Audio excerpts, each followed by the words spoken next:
Bom dia a todos, bem-vindos novamente. Hoje uma segunda-feira fria, pelo menos aqui onde eu moro tá frio. Tu mora onde, professor? Niterói, não no bairro Niterói, na cidade Niterói. Pô, meu tio mora aí. Meio longinho. Meu tio mora aí, ô Rafael. Ah, é? Sim, sim. Legal. Agora longe A questão pergunta é quem é sua tia? longe questão de perspectiva, né? Eu tô longe do Do IFE. instituto, mas tô perto de outras coisas. É, Então depende da perspectiva. tudo depende do referencial. Tudo não, né? Ô, Tudo professor, você é depende. sempre calmo? Sou. Acho que eu sou. É porque eu fico vendo esses negócios, eu vi pela novela lá. Buda não tem nada a ver com Kung Fu, não, né? Não, o Kung Fu é um estilo de luta. É que eu vi lá E o no budismo é uma Jackie Chan, os Buda religião, lutavam tudo. filosofia. Eu sou meio ignorante nesses bagulho. Não, todos nós somos, porque a gente tem pouco conhecimento da cultura da Ásia, né? Ah, Vocês podem ver que vocês nem estudam a história da Ásia, a história da China, a história do Japão, a história do Oriente Médio. A gente estuda a Europa. É. Então todos A nós única coisa que eu somos sei de um Buda é pouco uma novela que eu ignorantes. assisti na Globo e o desenho do Jackie Chan. É. Então, tem as culturas. Ah, e do Avatar também. Então, tem algumas artes na Ásia, como por exemplo, os samurais, as cerimônias do chá, as cerimônias do arco e flecha, né? Das flores. Tem alguma relação com o budismo, na medida em que entende-se que essas práticas de artes marciais e de culinárias, né? Elas de uma certa maneira desenvolvem o espírito para você alcançar a iluminação. O senhor já viajou pra lá? Não, ainda não. Mas não são necessariamente vinculadas ao budismo.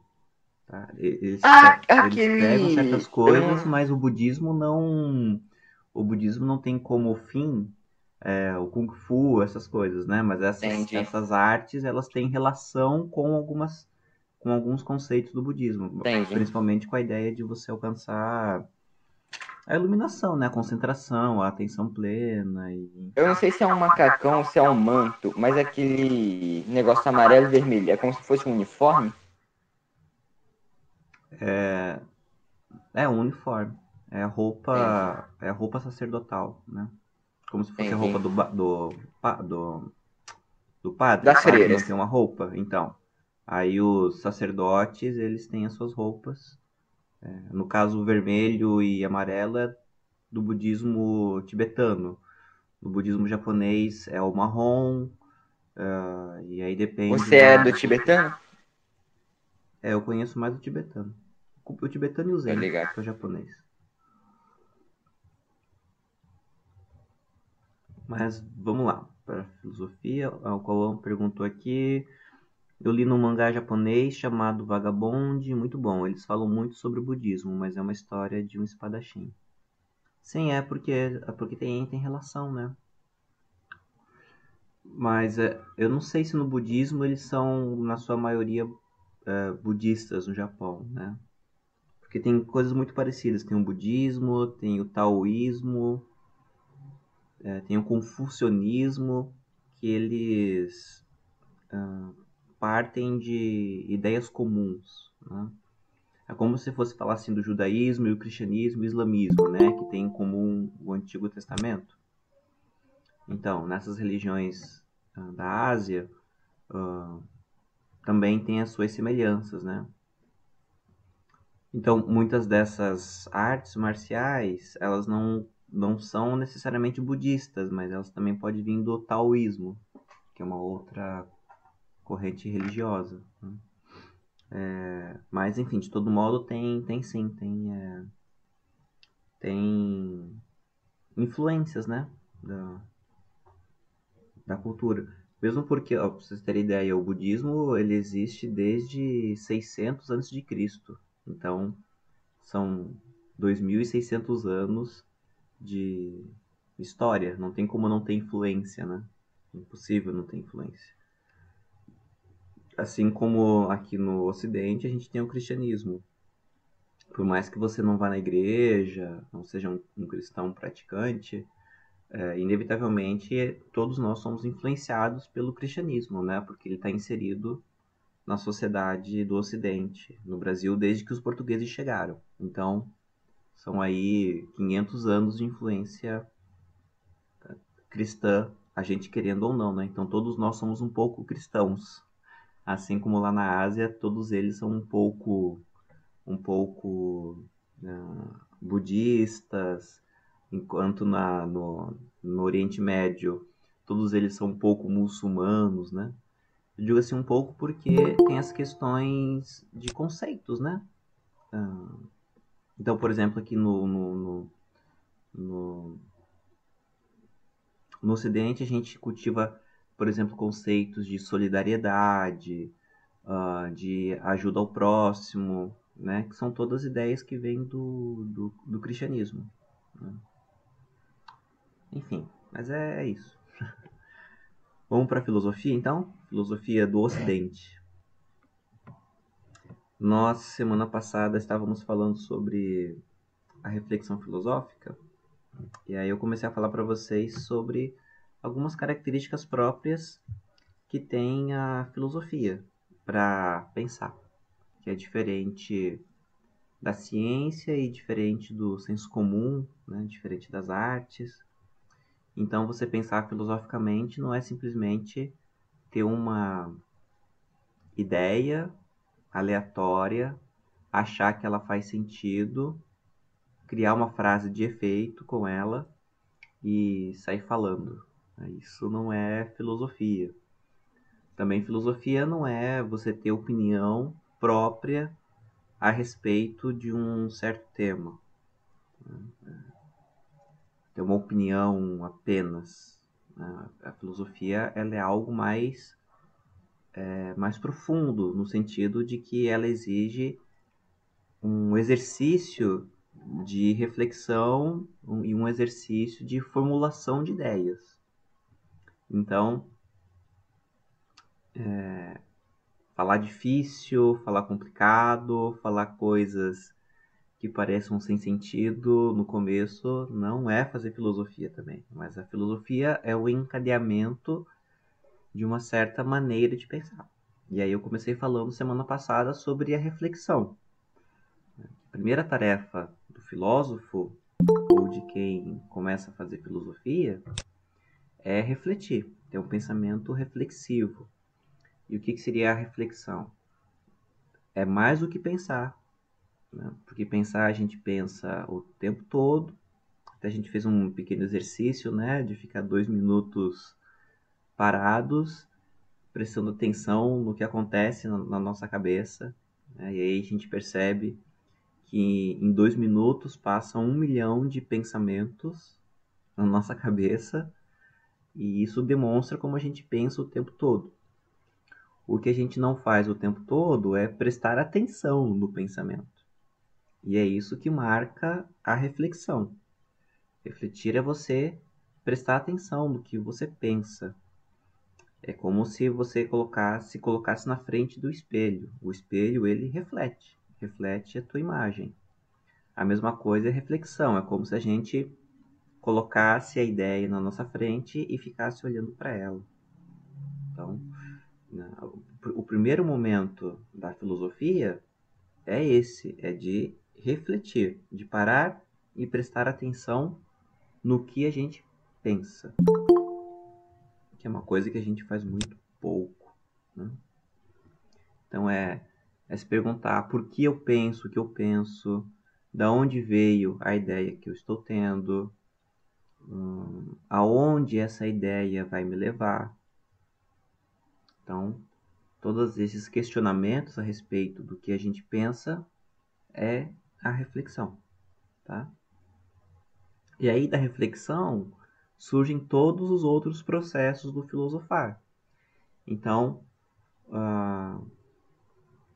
vem o questionamento, por exemplo.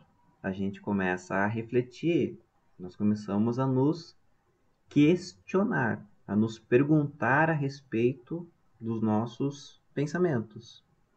E também a nos questionar a respeito das nossas ações. Então, por que é que eu faço o que eu faço? Por que que eu rejeito o que eu rejeito? Por que que eu me apego àquilo que eu me apego?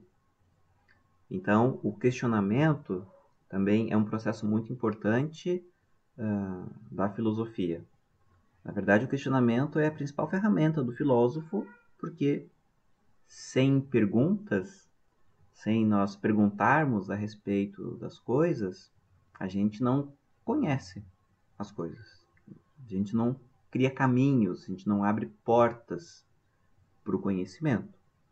Então não adianta nada eu ter uma dúvida e não fazer perguntas para superar essa dúvida. Não adianta eu ter uma insegurança e não me questionar a respeito dessa insegurança para poder superá-la. Então, a pergunta ela é quase um movimento que acontece junto com a reflexão. Aproveitando aí o assunto do budismo, né, que foi trazido no começo, quando na meditação budista, na tradição tibetana, né, a meditação ela tem dois momentos que a gente chama. Então, é o primeiro momento que chama de shamatha, que é quando você para, é o começo da meditação, que é quando você para observar o que você pensa. Então, você senta quietinho, ou caminha também, né? Pode ser meditação andando. Mas a ideia é que você acalma a mente, estabiliza a mente. A ideia da shamatha é você estabilizar a mente. O que é estabilizar a mente? É você colocar um freio nesse monte de pensamento que passa pela tua cabeça. É você acalmar a mente. Então, a gente pode dizer que o momento da shamatha é você começar a refletir. É você olhar pro pensamento, olhar para as ideias que estão passando em você. E o segundo momento da reflexão, que seria o vipassana, né, que eles chamam, seria você começar a analisar as ideias. Né? É você começar a observar a ideia que você tem.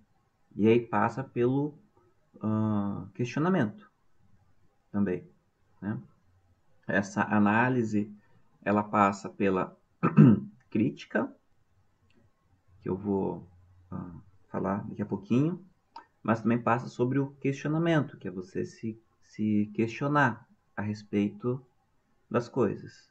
Deixa eu dar um exemplo aqui. Pega aqui um telefone, né? A gente tem aqui um telefone celular. Quando você... geralmente a gente não pensa sobre o telefone, né? A gente usa o telefone, enfim. Mas quando a gente para pensar sobre ele,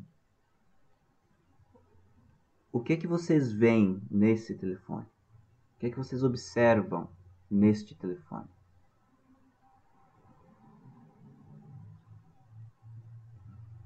Quem quiser abrir o microfone aí e falar, ou escrever no chat. Repete a pergunta aí, professor. O que é que vocês veem neste telefone? Quando vocês olham para esse telefone, o que é que vocês veem nele? O seu ou o nosso? Pode ser o de vocês também, tanto faz. Ou o meu. Eu vejo o meu aqui. Meu amigão. Todo mundo vê, né?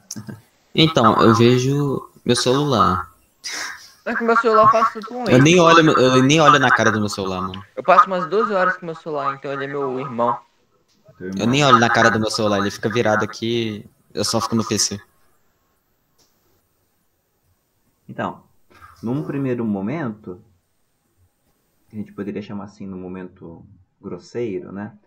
A gente vê aqui a parte material do telefone, né? Que é o vidro, que é a capinha, a parte de trás aqui, que pode ser plástico, né? Aí a gente ah, liga aqui a tela, né? E aí vê aqui a foto que a gente coloca, os aplicativos, né? Coisa e tal. Então, num primeiro momento grosseiro. Mas esse telefone, ele contém mais do que a sua parte material. Então, acho que foi o Gustavo que falou que ele vê no telefone um irmão, né? Por que um irmão? Porque está sempre com ele, é um parceiro, né? É a pessoa que ajuda ele enquanto ele estuda, enquanto ele faz a, a tarefa, ele está com uma dúvida, ele olha no Google, ele está fazendo um trabalho de matemática, uma atividade de matemática e, e a calculadora do telefone, é o relógio, porque ele olha as horas, é a mãe, porque é o despertador que acorda ele, né? Então a gente sai um pouco do aspecto material e olha pro aspecto simbólico, digamos assim, né? Então o telefone é mais do que um aparelho físico. Ele também é, ah, ele tem algumas coisas que a gente, alguns sentimentos que a gente tem com as pessoas, né? Que é de cuidado, porque a gente cuida do telefone, pelo menos a maioria das pessoas cuidam, né? Que é caro e quando quebra, enfim, tá ruim.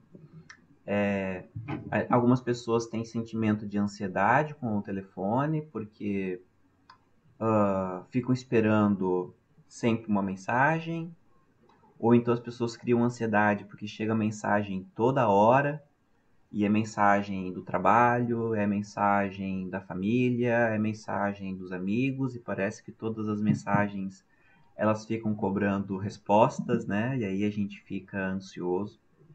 Então, as pessoas têm ansiedade ou porque recebem muitas mensagens e ficam se sentindo cobradas a responder, ou elas ficam ansiosas porque não recebem mensagens. E aí elas ficam ansiosas porque não sabem o que está acontecendo, se ninguém gosta delas, enfim, né? Então tem esses dois aspectos.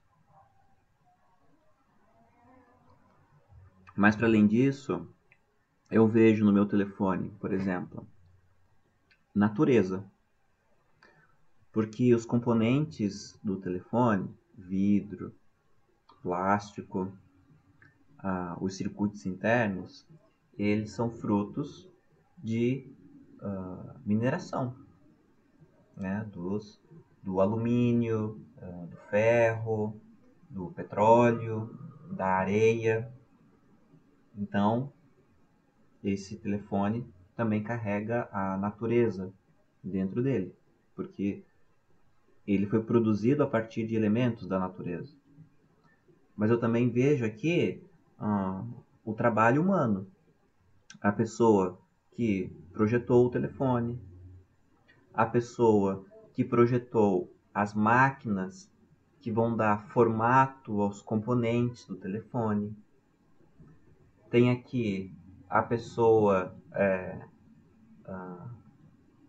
o vendedor da loja que vendeu para mim. Tem aqui o caminhoneiro que transportou no seu caminhão o telefone da fábrica para o aeroporto ou para o porto. Tem o cara, o piloto do avião, que fez com que o telefone chegasse até o Brasil, se ele for importado, ou de navio, né? O cara que dirige o navio, que eu esqueci o nome, que dirigiu o navio até aqui.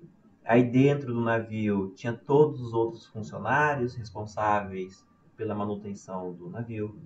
Então, neste telefone aqui, tem todo um mundo dentro dele, que a gente começa a perceber quando para refletir sobre o telefone. Então, esse telefone aqui, ele traz para a gente reflexões sobre informática, sobre engenharia, sobre comunicação, sobre relações sociais, sobre relações de trabalho, sobre questões de saúde, ansiedade, tempo gasto na tela, traz sobre relações sociais, porque a gente usa o telefone para se relacionar, para fazer amizade, para fazer compra, para arranjar crushes. Então tem todo um mundo neste telefone. Tem todo um universo aqui dentro. Ou a parte. Aqui dentro mesmo, né? Em cada parte desse telefone tem todo um universo. Então isso a gente começa a perceber a partir da reflexão e do questionamento, né? E na filosofia a gente faz assim 3 perguntas básicas, que são as perguntas infantis. São as perguntas que as crianças fazem e que conforme o tempo vai passando, a gente vai deixando de fazer essas perguntas, que são perguntas fundamentais. São as perguntas básicas para a gente adquirir qualquer conhecimento, que é o que é, como é e por que é. O que, como e por quê. São as 3 perguntas mais básicas. E são as 3 primeiras perguntas que nós fazemos quando começamos a falar. O que é isso? Como é isso? E por que é isso? Então, quando a gente pergunta o que é, a gente está perguntando sobre a natureza de cada coisa, sobre a essência de tal objeto. Então, o que é a pergunta pela identidade. A pergunta como é a pergunta pela estrutura, por aquilo que marca a identidade de alguma coisa. Então, eu posso falar assim, o que é o Rafael? O Rafael é um ser humano. Como é o Rafael? O Rafael é um animal, mas que não é como os outros animais, porque ele é um animal racional, ele é um animal que pensa de uma determinada maneira. Então, por ser racional, né, o Rafael, ele é capaz de compreender o mundo dele e de criar coisas a partir do seu mundo, criar cultura, transformar a natureza, o que os outros animais não fazem. Então, Rafael é um animal chamado de humano, porque ele pensa, né? E o que faz e o que caracteriza o pensamento é essa transformação do mundo em que ele vive, que os outros animais não fazem. Então, vejam, o que é, como é, né? O que eu sou, um ser humano, um animal racional. Como é um ser humano, um animal racional? Ele é de uma determinada maneira. E quando eu pergunto o porquê de alguma coisa, eu estou perguntando a respeito do motivo, da razão de algo ser do jeito que ele é. Então, por que é que o telefone ele é retangular? Ele não é assim à toa, ele tem um motivo de ser. Ele é retangular porque ele é assim porque é para segurar bem, ter firmeza, porque é para ele alcançar, né, alcançar a minha boca para eu poder falar e ao mesmo tempo o ouvido para eu poder ouvir. Se ele fosse redondo, ele teria que ser um negoção desse tamanho redondo assim, cobrir metade da minha cara. E aí ficaria desconfortável, não daria para segurar. Então existe uma razão para o telefone ele ser desta maneira. Então um motivo, que é quando eu pergunto o porquê.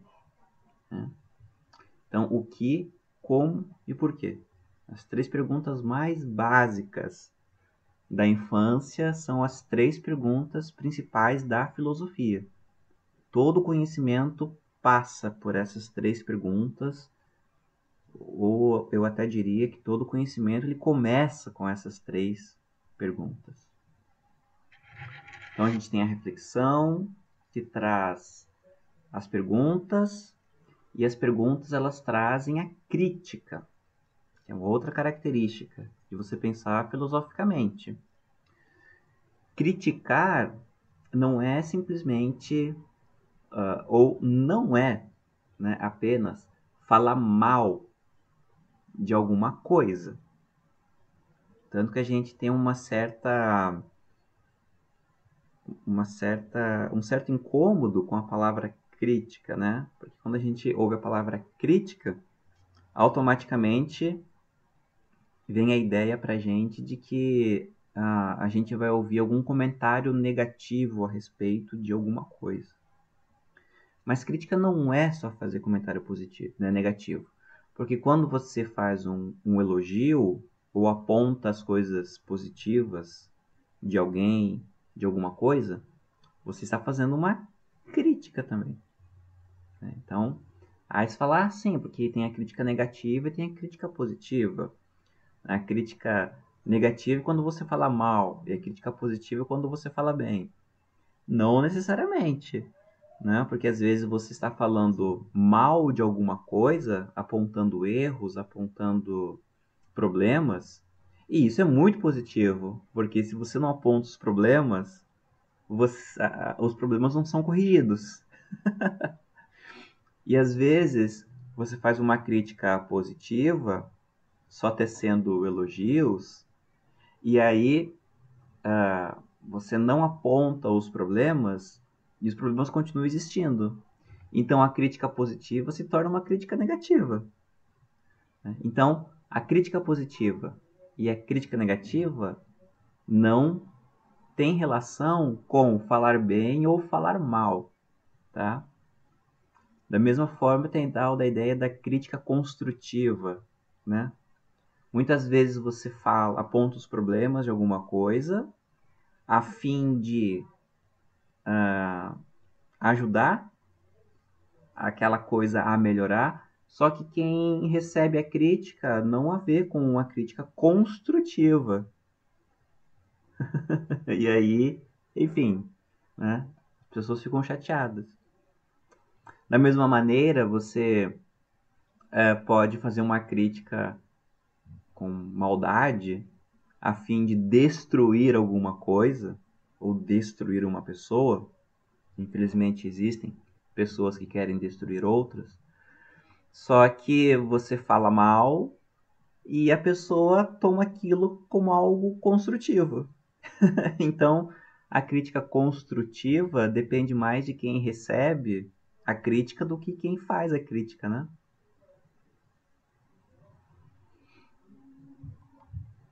Porque às vezes você faz uma crítica com a intenção de destruir e a pessoa recebe de forma construtiva. E às vezes você faz uma crítica com o objetivo de construir e a pessoa recebe de forma destrutiva a crítica, né? Mas, de todo modo, o que é a crítica? A crítica é uma análise. Criticar não é simplesmente você emitir uma opinião. Gostei, não gostei, é bonito, é feio, é maneiro, não é maneiro, é show, não é show. A crítica, ela parte de uma análise. Não sei se vocês têm o hábito de ler a respeito de filmes antes de... ou séries, antes de conhecer, né, de assistir alguma coisa. Mas quem tem o hábito sabe que existe a chamada lá, crítica de filmes, crítica de séries. Tem até alguns sites, né, famosos, por exemplo, Adoro Cinema. Nos jornais tem uma coluna famosa que é o Bonequinho, no jornal o Globo, né, tem um bonequinho. E aí, análise assim, do filme, o bonequinho em pé, aplaudindo, é que o filme é muito bom. o bonequinho sentado aplaudindo, o filme é mais ou menos. Se o bonequinho só sentado, o filme é muito ruim, né? Ou então no aplicativo, né? Não tem lá no Google Play, na Apple Store, que você faz a avaliação do aplicativo, aí você dá lá as estrelas. Ah, esse é 5 estrelas, esse é 1 estrela. E aí as pessoas comentam sobre o aplicativo, né?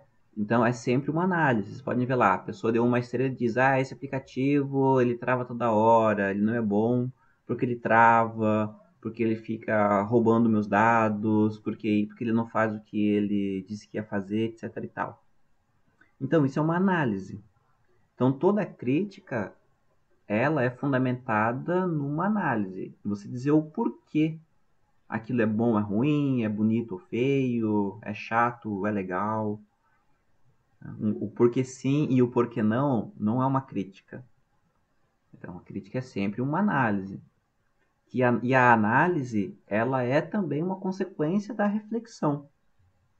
Porque você não pode emitir uma análise sem você pensar a respeito daquilo. Não tem como. É preciso que você pare, você pense, você organize as ideias para emitir essa crítica.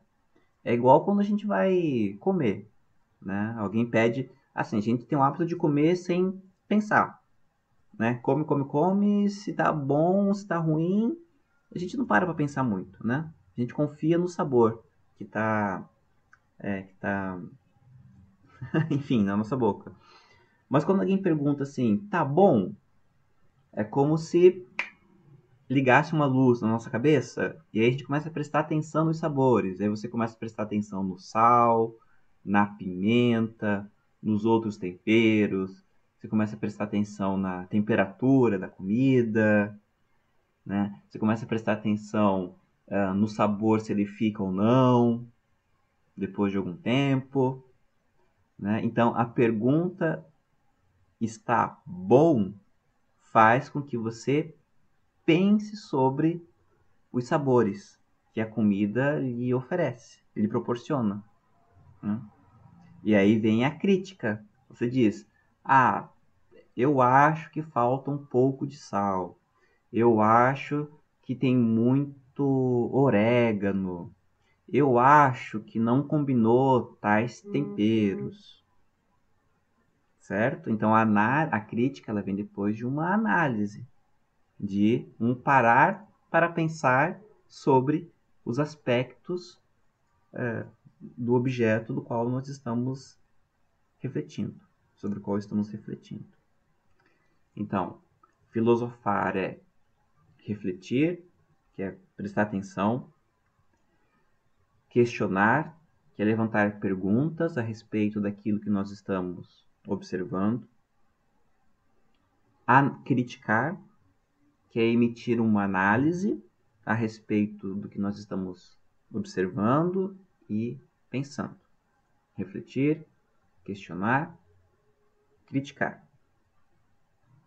Mas na filosofia a gente não faz isso de qualquer maneira. Na filosofia existe método.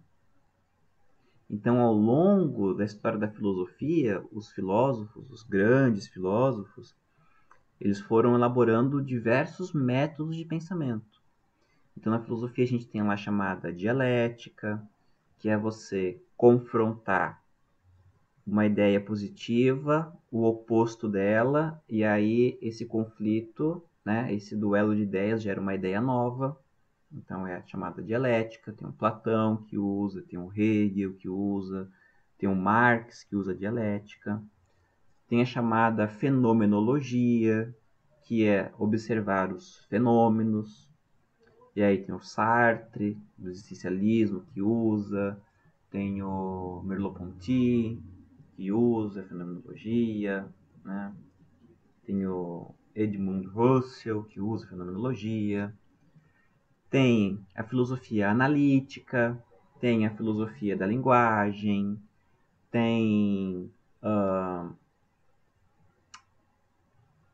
a teleologia, que o Aristóteles usa. Enfim, dentro da história da filosofia, tem uma diversidade de métodos para pensar. É igual à matemática. Na matemática, você não resolve as contas matemáticas de determinadas maneiras, de qualquer maneira, né? Dependendo do que você está querendo descobrir ou o problema matemático que você quer resolver, você tem uma fórmula. O que é a fórmula? É um método para você resolver o problema. Você não descobre a área de um círculo aplicando a fórmula da área de um triângulo. Cada um é um objeto diferente e tem um método próprio para resolver os problemas. Então, é preciso que você tenha um método para você, digamos assim, orientar o teu pensamento. Por isso que filosofia não é simplesmente você emitir uma opinião a respeito de alguma coisa. É como assim no cristianismo. A gente pegar um exemplo da religião. Quando as pessoas querem falar a respeito de Jesus, a respeito do Espírito Santo, a respeito de Deus Pai, as pessoas têm que ter coerência com a Bíblia. Você não pode sair falando qualquer coisa a respeito de Jesus, qualquer coisa a respeito do Espírito Santo, qualquer coisa a respeito de Deus. Você tem que falar a partir daquilo que a Bíblia fala. Então eu não posso falar assim, Jesus, ele, quando ele era adolescente, Jesus brincava de pique-esconde e como ele era Deus, ele ficava invisível. Não posso falar isso, porque de onde é que eu tirei isso? Tá na Bíblia? Não, não tá. Então não posso falar. É um método, tá? Então, dentro do cristianismo, tem lá a chamada teologia. Então, a teologia, ela é baseada na Bíblia. O teólogo, ele não parte das ideias que surgem na cabeça dele do que ele acha. Aquilo que ele pensa a respeito do cristianismo, o teólogo tem que basear na Bíblia. Aí pode se discutir se ele interpreta a Bíblia de modo certo ou não. Essa é uma outra discussão, tá? Mas o método tem que se basear na Bíblia. Então, da mesma forma, a filosofia. Você não pode ficar pensando aleatoriamente a respeito das coisas e achar que esse pensamento aleatório vai te tornar um gênio. Não, pensar direito dá um trabalho danado, dá muito trabalho pensar direito, né? Pensar direito, que eu digo assim, pensar logicamente, pensar de maneira coerente, né? Então, se você acha que teve uma grande ideia sem pensar muito, o que eu te digo é, você não teve uma grande ideia. É bem possível que você está falando uma bobagem gigantesca. Não existem grandes ideias sem muito trabalho de pensamento. Então, refletir, questionar, criticar, pensar de maneira metódica, pensar de maneira sistemática. E a filosofia tem um último aspecto, e aí sim eu encerro a aula, que é um pensamento radical. Né? Radical não no sentido de que é extremista, mas radical no sentido de que a filosofia ela vai na raiz das coisas, ela quer descobrir aquela ideia que sustenta todas as outras. É como se fosse uma árvore, né? A árvore ela fica em pé porque ela tem raízes. Quanto mais profundas as raízes, mais alta é a árvore. Quanto mais fundas são as raízes, maior é a árvore. Geralmente, dos filósofos, a gente vê somente as folhas, né? A copa da árvore, o tronco. A gente não vê as raízes. Então, por exemplo, o Descartes a gente conhece o penso logo existo. Do Sócrates a gente conhece o só sei que nada sei. Mas isso é apenas a copa da árvore do Sócrates. Para você conhecer o Sócrates, tem que conhecer as raízes. De onde é que veio o só sei que nada sei? De onde é que veio o penso logo existo do Descartes? Então a filosofia é um pensamento radical, é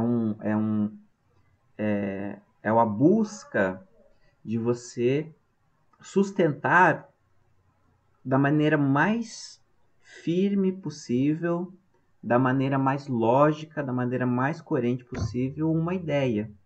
Então, por isso que o filósofo, quando ele pensa, ele vai tentando tapar todos os buracos que podem surgir de uma determinada ideia. É por isso que parece que o filósofo rodeia, rodeia, rodeia e não chega a lugar nenhum. Mas não é que ele não chega em lugar nenhum. O que o filósofo está fazendo é tentando responder todos os problemas que podem existir a partir de uma determinada ideia. Porque quanto mais profundas as raízes, mais alta é a árvore.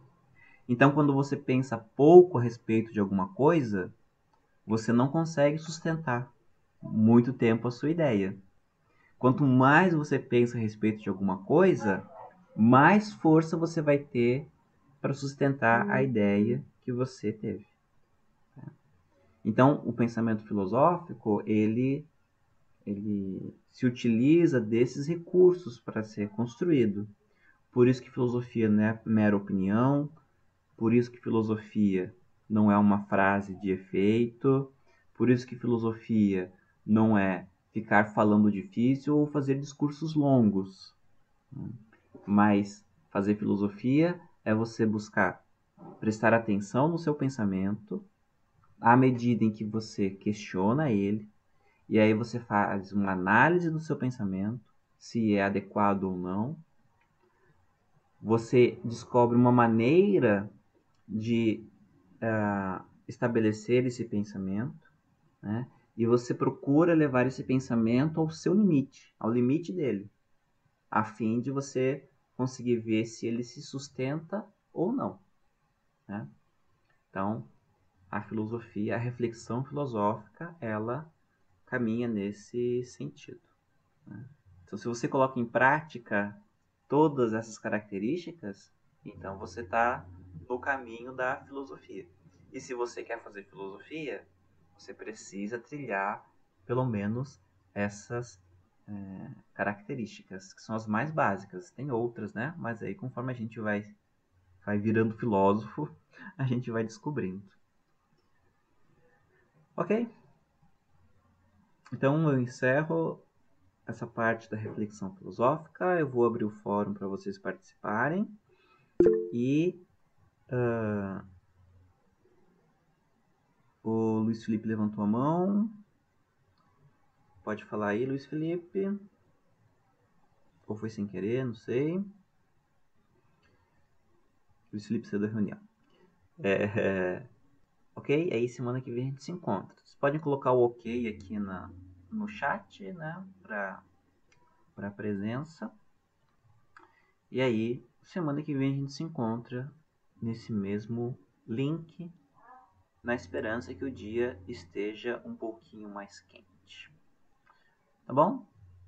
Então, fiquem bem, se cuidem. Tchau, tchau. Valeu, Rafael. Na moral, tá muito frio.